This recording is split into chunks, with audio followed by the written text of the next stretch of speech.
The gases in the rumen get trapped, and the rumen inflates like a balloon until it presses against its lungs. To save the animal, a vet must force a hose down the animal's throat to release the gas. Otherwise, the pressure will choke the animal to death. A corn diet also gives cattle acidosis, too much acid in the rumen. Human stomachs are naturally highly acid, and rumen, however, is naturally neutral or non-acid. Feeding corn to a steer changes the chemistry of the rumen, making it acid and causing a kind of heartburn that is in some cases can kill the animal, but usually just makes him sick. Cattle with acidosis stop eating, pant and drool, paw and scratch at their bellies, and eat dirt. This can also weaken the animal that it can develop a long list of other diseases like diarrhea, ulcers, liver disease, pneumonia, and feedlot polio.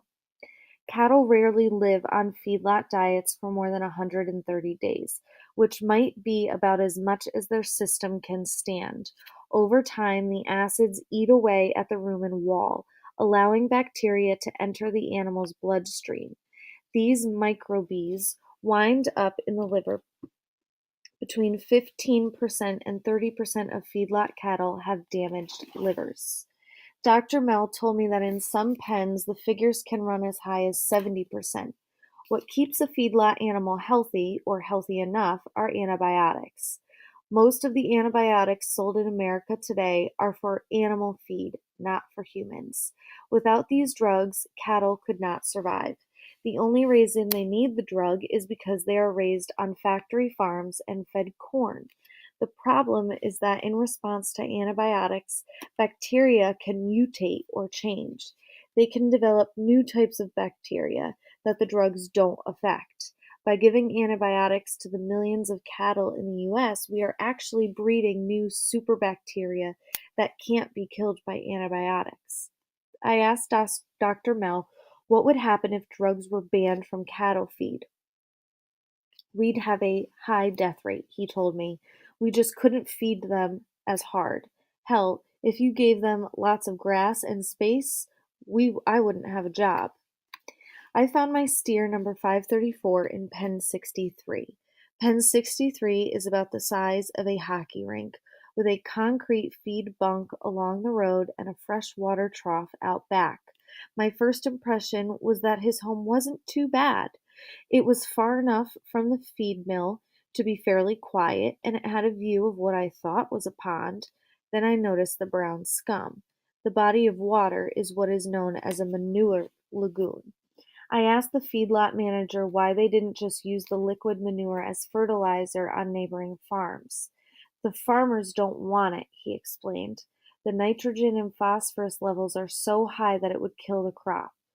He didn't tell me that feedlot waste also contains toxic chemicals and drugs that end up in waterways downstream. On a farm, manure can be a source of fertility. At a CAFO, like Pokey, it becomes a toxic waste. I climbed over the railing and joined the 90 steer, which retreated a few lumbering steps. I couldn't find number 534 at first, and then I spotted him. The three white blazes on his face, way off on his back. As I gingerly stepped towards him, the shuffling mass of the black cowhide between us parted, and there stood 534 and I, staring dumbly at each other. I had worn the same orange sweater I'd worn at the ranch in South Dakota, hoping that maybe he would recognize me. There was no sign that he did, and I told myself not to take it personally. After all, 534 and his penmates were bred for their meat, not for their memories. I noticed that his eyes were a little bloodshot. That was probably from the feedlot dust, which wasn't really dust but dried up cow manure. Aside from that, it was hard to tell how he was getting on. I don't know enough about cattle to tell you if he was bored or miserable. On the other hand, I would not say he looked happy.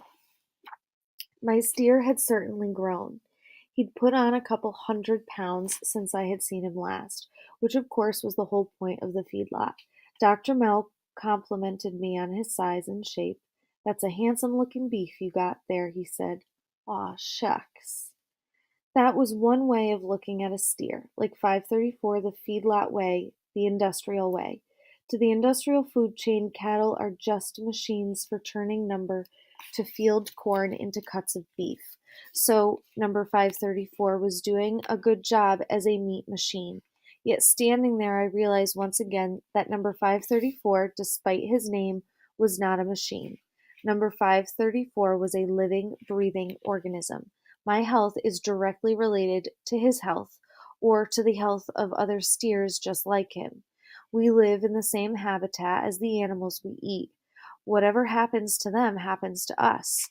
When I stood in pen 63, a dump truck pulled up alongside the feed bunk and released a golden stream of feed. The black mass of cowhide moved toward the trough for lunch. The $1.60 a day I was paying for my steer meal may seem cheap, but it doesn't include all the costs of the industrial farm, not by a long shot. It doesn't include the billions of the government spends to subsidize corn. It doesn't include the cost to the environment from manure, pesticides, and fertilizer pollution. It doesn't include the cost to our health from the new superbacteria. I stood along 534 as he lowered his big head into the stream of grain. At that moment I couldn't imagine ever wanting to eat of any of these animals.